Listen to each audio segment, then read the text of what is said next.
What's up, everybody? I should be live right now. Let me pull up my comments to make sure I can see who's in and who's joining and all that stuff. Wait a little bit to give people time to arrive as I'm still getting some stuff set up here.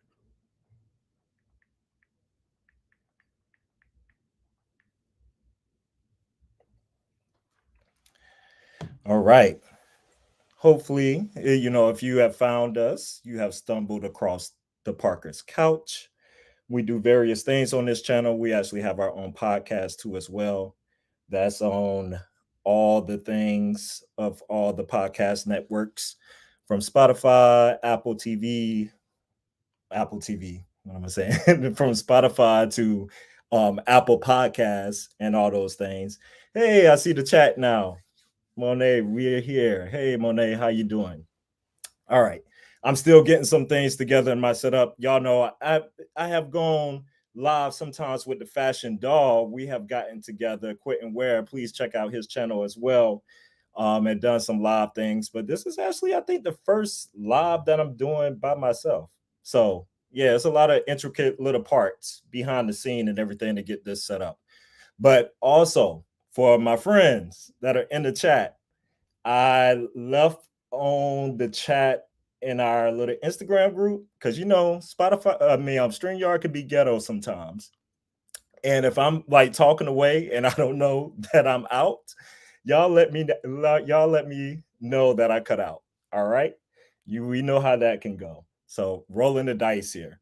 One of the things we've been covering on the couch, or at least I've been doing, is a handful of the Diddy cases. I haven't done all of them, but I've done probably about half. There have been a total of 8 cases out against Diddy right now. And we know last night, everything, there was a firestorm going on with Diddy being arrested and everything, facing the federal allegations. And we knew that the suit or the indictment was going to be sealed until further notice. We didn't know exactly whenever it was going to be uncovered and everything then, but it was uncovered today.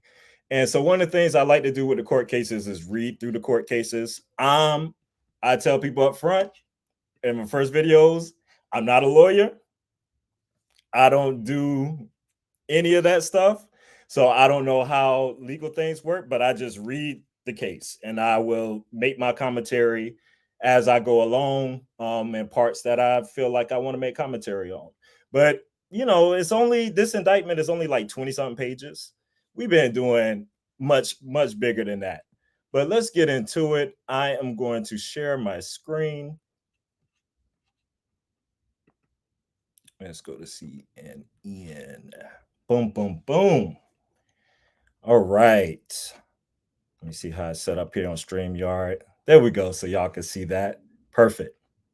So I'm going to be like reading off a different screen. That's why I was like, I don't know if I'm going to go out all the time. I'm going to like go back and forth. So it's easier to like read on the screen that's not the StreamYard screen where you can see yourself. But just then, music mogul Sean Diddy Combs has been charged with racketeering, conspiracy, and sex trafficking in a federal indictment unsealed Tuesday in New York. Combs is now inside the federal courthouse in downtown Manhattan, according to a law enforcement official. Prosecutors allege Combs created and ran a criminal enterprise through his business empire that engaged in crimes including sex trafficking, forced labor, kidnapping, arson, robbery, and obstruction of justice, according to the federal indictment. Now, we're going to read the indictment here. It is listed here. If you have followed some of the court cases we've done, one thing I would say out of the ones that I've covered, and I've read most of them, I haven't read all 8 that's out there, but from Cassie on to Dawn with the latest one, there are some things that remain absolutely consistent. And this idea of sex trafficking is one of the things that's definitely consistent within all the cases. going on. There's always nods made to the parties, always nods made to underage men and women at these parties, where some sexual behavior against their will and being drugged is going on. So that's one thing that's definitely been consistent in the majority of the ones. And, from Cassie to Dawn. So there's no surprise. And we know that Diddy got rated and stuff before. So we knew this was coming. So now we get to see what's actually in it. So this is fairly exciting to kind of read through this and see what's going on. All right, let's start. Count one: racketeering conspiracy. All right. For decades, Sean Combs, aka Puff Daddy, aka P. Diddy, aka Diddy, aka PD, aka Love. Good Lord, how many aliases do you need? The defendant abused, threatened, and coerced women and others around him to fulfill his sexual desires, protect his reputation, and conceal his conduct. To do so, Combs relied on the employees, resources, and influence of the multifaceted business empire that he led and controlled, creating a criminal enterprise whose members and associates engaged in and attempted to engage in, among other crimes, sex trafficking, forced labor, kidnapping, arson, robbery, and obstruction of justice. One note I will make about sex trafficking: I know a lot of times whenever we hear it, we think of like what's the like Taken and things of that way, and people being stolen and kidnapped. It doesn't necessarily mean that. There's a more general kind of term and stuff, or a generalized view of sex trafficking that I learned actually through the Diddy cases and looking at all this stuff with it, is that it's just when women are coerced into situations, and it's usually for like for the benefit of a commercial purpose. And Diddy was definitely doing that. But anything against a woman or man held against their will could be considered sex trafficking. So there is a broader view. So it's not necessarily like kidnapping and all that kind of stuff like that. It's not, like not like the dominant view that some people may look at it. All right. Sean Combs, aka Puff Daddy, aka P. Diddy. Well, we ain't got to do all that again. The defendant operated his business, headquartered at various times in Manhattan and Los Angeles, and under a variety of United States-based corporate entities, including Bad Boy Entertainment, Combs Enterprises, and Combs Global, collectively the Combs Business. Corporate entities in the Combs Business included, among other things, record labels, a recording studio, an apparel line, an alcoholic spirits business, a marketing agency, and a television network and media company. At all times relevant to this indictment. Oh, look at that, dropping stuff on my table. At all times relevant to this indictment, Sean Combs, we ain't going through the aliases, the defendant engaged in a persistent and pervasive pattern of abuse toward women and other individuals. The abuse was at times verbal, emotional, physical, and sexual. As part of his pattern of abuse, Combs manipulated women to participate in highly orchestrated performances of sexual activity with male commercial sex workers. At times, Combs and others acting at his direction made arrangements for women and commercial sex workers to fly to Combs' location. All the court cases were filled with that kind of detail. Combs ensured participation for the women by, among other things, obtaining and distributing narcotics to them, controlling their careers, leveraging his financial support, and threatening to cut off the same, and using intimidation and violence. Physical abuse by Sean Combs, the defendants, was recurrent and widely known. On numerous occasions from at least in or about 2009 and continuing for years, Combs assaulted women by, among other things, striking, punching, dragging, throwing objects at, and kicking them. And we've seen the video with Cassie. And all the court cases are so detailed in the abuse that he put them through physically, psychologically, the throwing stuff, just all the manipulation tactics, all these things. These assaults were at times witnessed by others and included one instance at a Los Angeles hotel in about March 2016, which was captured on video and later publicly reported, where Combs kicked, dragged, and threw a vase at a woman as he was attempting to leave when a member of the hotel security staff intervened. Combs attempted to bribe the staff member to ensure silence. Combs' violence was also not limited to these women, it extended to his employees, witnesses to his abuse, and others.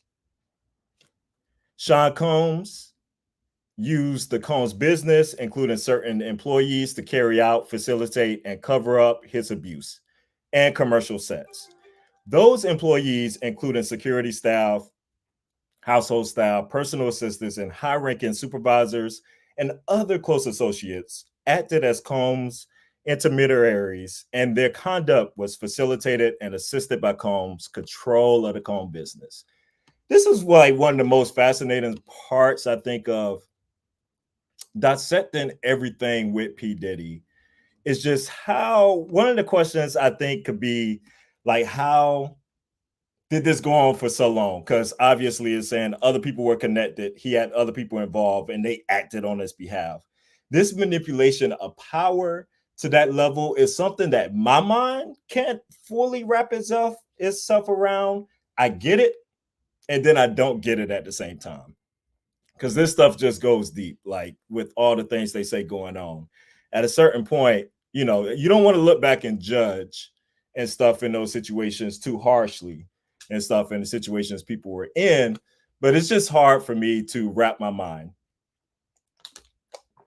still around all this. But definitely, all those abuse tactics heavily documented within all the court cases. All right, the Combs Enterprise.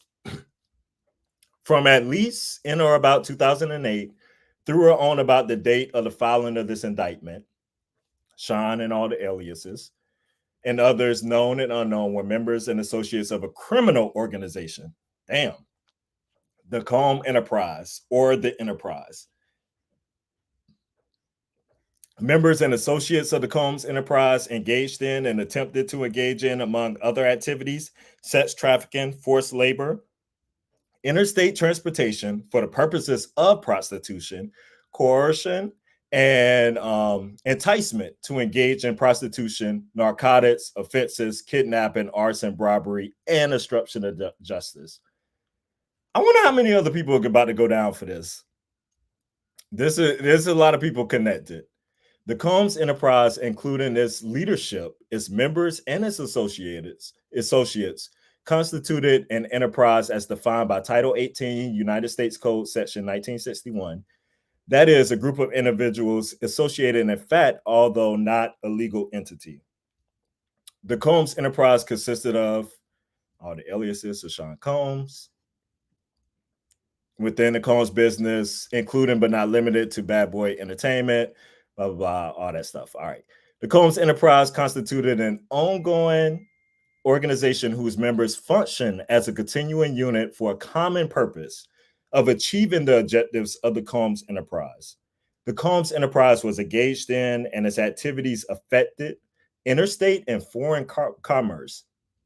I think they talked about that, if I remember, in the Little Rod case a lot more, where they got into a lot of the foreign commerce and those impacts and stuff too. At all times relevant to this indictment, Sean Combs, the defendant, was the leader of the Combs Enterprise. Yes, he was. The defendant and others known and unknown participated in unlawful and other activities related to the conduct of the Combs Enterprise affairs. These individuals included certain Combs business employees, such as members of Combs security staff, household staff, personal assistants, and high-ranking supervisors, as well as other close associates to Combs. See, that's the part. Like, I am not going down with the ship, y'all. Like, I get the power, like I said, the power and all that manipulation and stuff there. But this is, like they said, a criminal enterprise, allegedly. I need to throw that allegedly out there.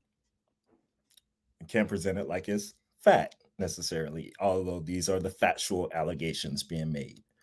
All right. The purpose of the Comb enterprise: opening a global business in the media, entertainment, and lifestyle industries, including, among other things, record labels, a recording studio, apparel line. Yeah, we know all that. All the things that the Comb enterprise stand for. All the things in the entertainment industry. We can kind of skim over that there. Let's see, preserving, protecting, promoting, and enhancing the power of Combs' enterprise, including the power of his leader, Combs, through violence, use of firearms, threats of violence, coercion, and verbal, emotional, physical, and sexual abuse. And that's definitely documented within these court cases of how, and it's all for the benefit of Puff. Fulfilling the personal desires of Combs, particularly those related to Combs' sexual gratification, including through the exploitation of women and the use of commercial sex workers. One man should not have all this power. Enabling Combs and other members and associates of the Combs enterprise to engage in unlawful acts of violence, including sexual violence, sex trafficking, forced labor, interstate transportation for purposes of prostitution, coercion, and enticement to engage in prostitution, narcotics distribution, and other crimes, and concealing the commission of such acts. Securing absolute loyalty from members of the Combs enterprise, including through acts of violence and threats, and protecting the Combs enterprise and its members and associates, including Combs from detection and prosecution by law enforcement authorities through acts of intimidation, manipulation, bribery, and threats of retaliation against individuals who witnessed the crimes that committed by members and associates of the enterprise. Now, that's one part I think is very fair. If we believe all the alleged accusations and the question of why people go through with it, those threats, whenever Dawn really laid out in the latest, if you watch my videos and stuff with Dawn and that court case, she laid out really a lot of the threats and the way they were made. And even when her father came to her rescue and the alleged claims of the way that he threatened the father and the rest of his family, and how he makes people go missing, or he makes ninjas go missing, more specifically of how he said it. So I definitely can get that intimidation part, especially if you kind of like know like it's accurate and he has the law enforcement in his back pocket, because all these people were alleging that the law enforcement is in his back pocket and they are doing things for him and they're protecting him. So that does shine some light in how this can function and go about with all that control. So, means and methods of the enterprise. Let's see what this is about. Among the means and methods by which Sean Combs, blah, blah, blah, conducted and participated in the conduct of the affairs of the Combs enterprise include the following. Combs and other members and associates of the Combs enterprise wielded the power and prestige of Combs, role at the Combs business to intimidate, threaten, and lure female victims into Combs' orbit, often under the pressure of a romantic relationship. Combs then used force, threats of force, and coercion to cause victims to engage in extended sex acts with male commercial sex workers that Combs referred to as, among other things, freak-offs. Freak-offs were elaborate and produced sex performances that Combs arranged, directed, masturbated during, and often electronically recorded.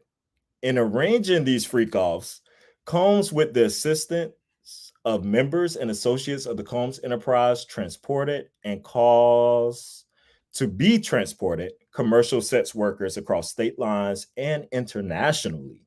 Freak-offs occurred regularly, sometimes lasted multiple days, and often involved multiple commercial sex workers. During freak-offs, Combs distributed a variety of controlled substances to victims, in part to keep the victims obedient and compliant. Sometimes, unbeknownst to the victims, Combs kept videos he filmed of victims engaging in sex acts with commercial sex workers. At the freak offs, Combs and the victims typically received IV fluids. Oh gosh. Now this is a lot of stuff was in some of the court cases, but I don't remember this part. Combs and the victims typically received IV fluids to recover from the physical exertion and drug use. All right, that paragraph was a lot. That was a lot. I don't know if that's a lot. This dude. I'm sorry if you hear the noise in the back. I don't know if you hear that. They're doing a lot of construction outside. But this is masturbating, doing all this stuff, and then just these non-stop eat sexual freak offs, as they call them. That's a lot. Who has the time for all that? Who like what? I don't get the purpose, especially whenever you're somebody of Diddy status who can get probably just about anybody he wanted. You don't have to go to these extremes. Like that's just a sick person, allegedly. If this is you know, what really took place. But I definitely believe, especially Cassie's testimony, and a lot of this stuff was in what Cassie said. Like Cassie really laid this down. And yeah, that's a good point right there. That has to be disturbing to see walking in Rome with all that and IVs. Yes, the IV part, like I'm tripping over that part, y'all. Like they know they doing a lot. They know they are doing the most. That they got to bring in some IVs to recuperate. That's a lot. I mean, that's some other level stuff right there. All right, members and associates of the Combs enterprise, including high-ranking supervisors, security staff, household staff, personal assistants, and other Combs business employees, facilitated the freak-offs. This freak-offs is killing me. By among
all right, I'm back. See, that's why I told y'all to be there for me and text me like y'all did as I'm going through this.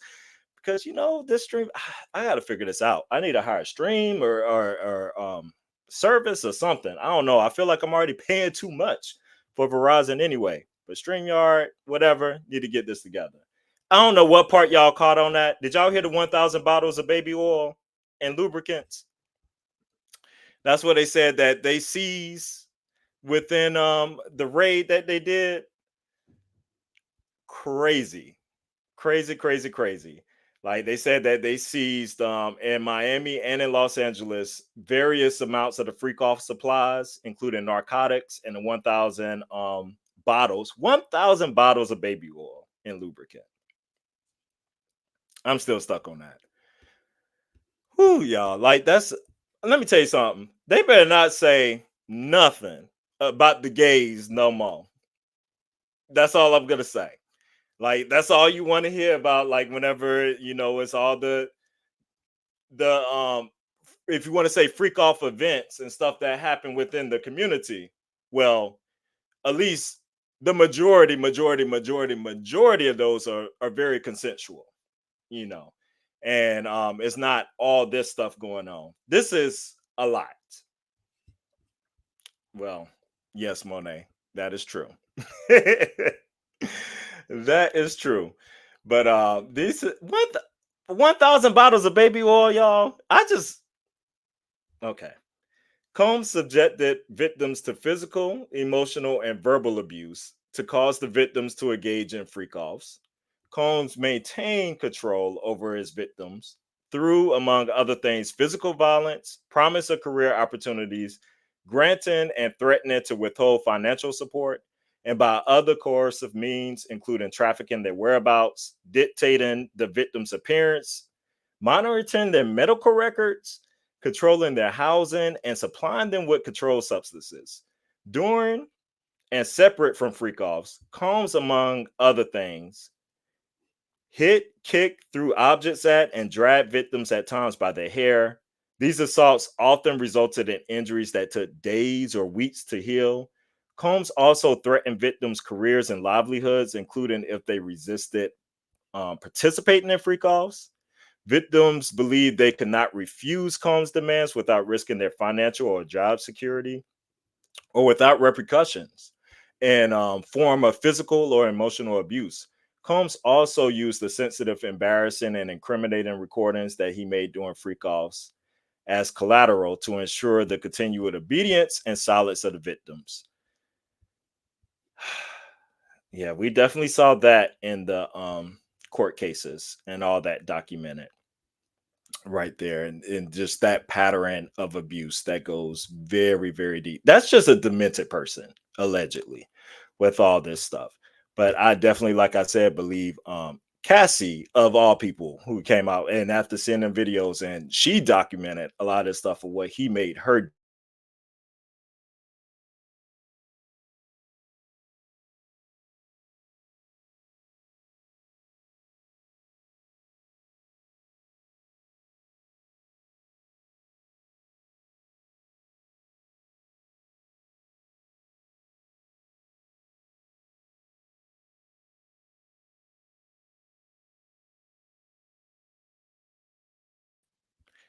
I swear, if it does this again, I might have to look at it. Now I got two of me on the stage. I might have to switch to my phone or something because this is crazy. Come on, StreamYard, get it together. All right, let's keep going, y'all. Let's see. Members and associates of the Combs enterprise, including Combs security personnel, at times carry firearms. On more than one occasion, Combs himself carried or brandished firearms to intimidate and threaten others, including victims of and witnesses to his abuse.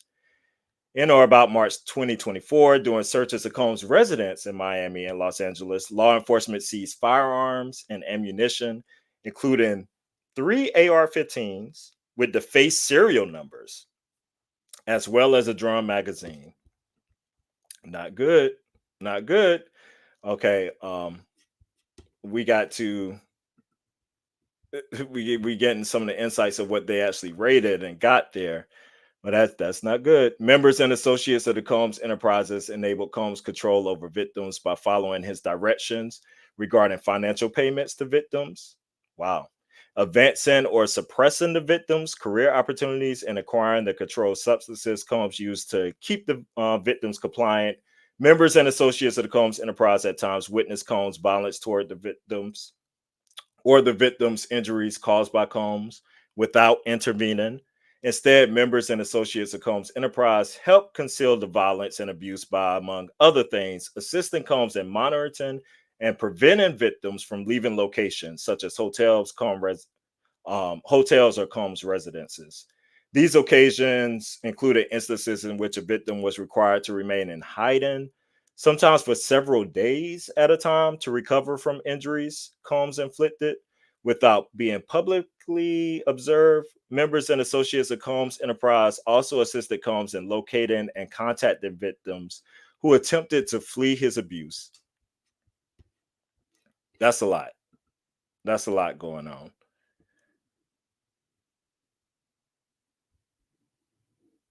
Let's see. When Combs, all right, here we go. When employees, witnesses to his abuse, or others threaten Combs' authority or reputation, Combs and members and associates of the enterprise engaged in acts of violence, threats of financial and reputational harm, and verbal abuse. The acts of violence, and including kidnapping and arson, in addition, on multiple occasions, Combs threw both objects and people, as well as hit, dragged, choked, and shoved others. Mm-mm-mm. When Combs' authority or reputation was threatened by the possibility of negative publicity or legal or law enforcement action against him, including in or about late 2023, following public allegations of Combs' crimes, Combs and members and associates of the enterprise pressured witnesses and victims, including through attempted robbery, to stay silent and not report what they experienced or knew to law enforcement.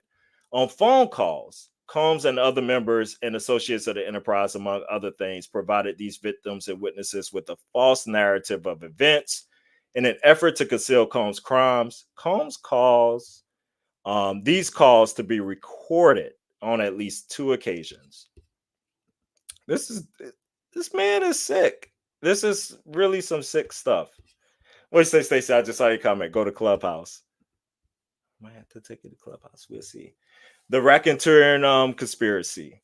Let's see. From or at least or about 2008 through on or about the date of the filing of his indictment in the Southern District of New York and elsewhere.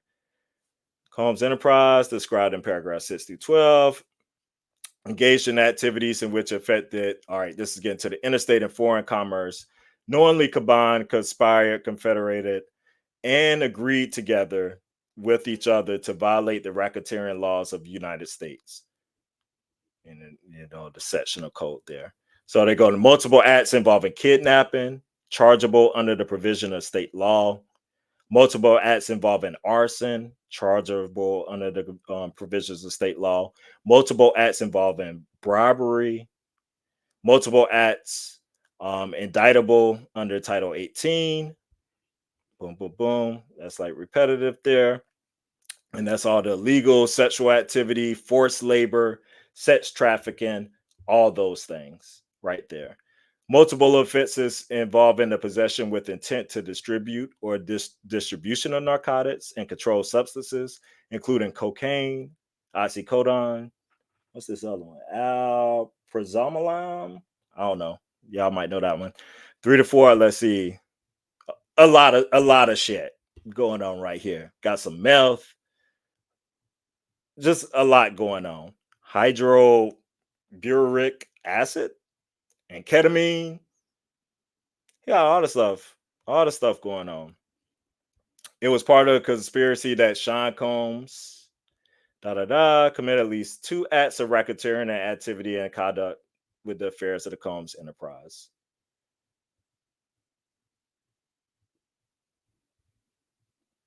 Mm-mm-mm. Let's see this one with the notice of special sentencing. It says that the defendant agreed to, in and affecting interstate and foreign commerce, knowingly recruit, entice, harbor, transport, provide, obtain, advertise, maintain, patronize, and solicit by any means a person, knowing and in reckless disregard for the fact that the means of force, threats of force, fraud, and coercion as described in Title 18. That's all count one. All that was all count one, y'all. That's a lot. All that is the racketeering charges in there. And that's not even getting to the sex trafficking charges, which is the second half of this, which is a lot quicker and stuff there. Now, especially I know how this reads, and we could just get to the juice of it here. But with sex trafficking by force, fraud, or coercion, here we go. The defendant in and affecting interstate and foreign commerce knowingly recruited, enticed, harbored. That same line we just said there. He did all that stuff. And that definitely dictates sex trafficking. And that was count two right there. So count three, from at least in or about 2009 up to and including in or about 2024 in the Southern District of New York and elsewhere. Let's see, he knowingly transported an individual. Okay, so they're doing it in the different states and stuff right there. It's the same charges, but different state charges. Um, let's see.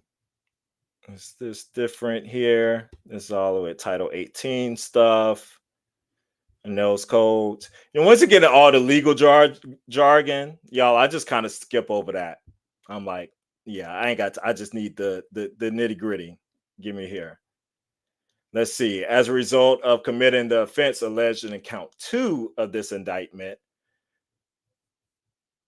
any and all property, real and personal, involved in, used, and intended to be used to commit or to facilitate the commission of said offense, and any and all property traceable to such property, any and all property, real and personal, constituting or derived from proceeds obtained directly or indirectly as a result of said offense, including but not limited to a sum of money in the United States currency, representing the amount of property involved in an offense and proceeds traceable to the commission of said offense.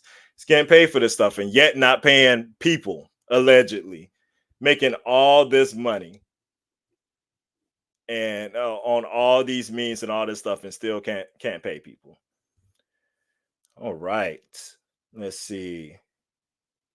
Count three is backing that up. So it look like it's three. What was that? Three counts. So those are it's like three main counts, and the rest is kind of broken up in like some legal jargon and everything going there.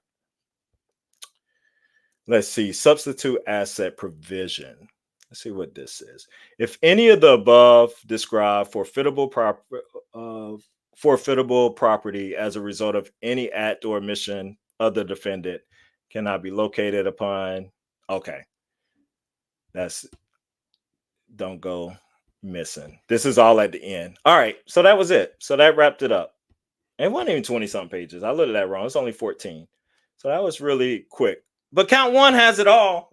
Like right there. That was a lot of charges within that one. And the other ones kind of seem like they break it up more into like state by state, kind of with the same charges going on to make sure you do all your round there where he's charged accurately in all the places he needs to be and getting into some more of that legal jargon. Well, y'all, that's the indictment. What y'all think? I see monster. Absolutely. That was a lot. That was a lot going down. I would just say one thing I did want to comment on before we leave here. You know, you start scrolling and looking at comments, and you all in the shade room, and you see them posting this stuff. I don't want to. And Aubrey Day had something to say. You know, she's been on Diddy's neck forever. I don't want to hear anybody saying like, "Oh, they always trying to keep a black man down. They always coming for a black man." This, my friends, is why this stuff it continues and is able to go on because of stupid people like that can't separate what it is to stick up from your people to standing up for what's right. I mean, when this man is hurting people allegedly and these serious things going out, I'm staying out of it. I ain't sticking my neck out there for nobody like that. especially when to me a lot of it is very believable. It's just too consistent. I'm sorry, it's just too consistent. Unless you think all these people got together and plotted and made these lawsuits together, but they just weave into each other and they are very similar. We're talking about these parties, these freak offs, and what happens, and the men and the women that are there, the underage people that are there, all the drugs, all the threats, the physical violence, the consistency of the way he made people go without food. That part was always so weird to me, working them to death, like how Don was documenting that, and Little Rod was talking about that, and other people. It's just too many things that are very consistent for me to stick my neck out with somebody for somebody like a Diddy. When he don't care nothing about me, he don't care nothing about you. So don't do that. Don't be one of them people that's talking about trying to keep a black man down. Mm-mm. This black man allegedly, if this stuff is true, needs to go down and under the jail. I know his lawyer was out talking about how they're gonna fight like hell, and they were expecting a lot of this stuff, but and how he turned himself in, that's not like a defendant or whatever. Like if he's guilty, why would he do that? Why would he turn himself in and whatever? They could try all this stuff. But then I see you say he's to appear in court today at 2:30. All right, so definitely look forward to the couch, staying on top of this story and what's going on. It would definitely be a spotlighted thing that we do, or at least that I do with covering the Diddy case. It has been a particular interest of mine. And thank y'all for joining the live stream. Don't forget the podcast. It will be out tomorrow and stuff after we record tonight. Um, and that's on all platforms. And we'll have some more stuff going on. And Mr. Ware, if you're still in the audience, we're gonna have to figure out our next little live thing together as well. But thank y'all for joining, and I'll see y'all some other time. Peace.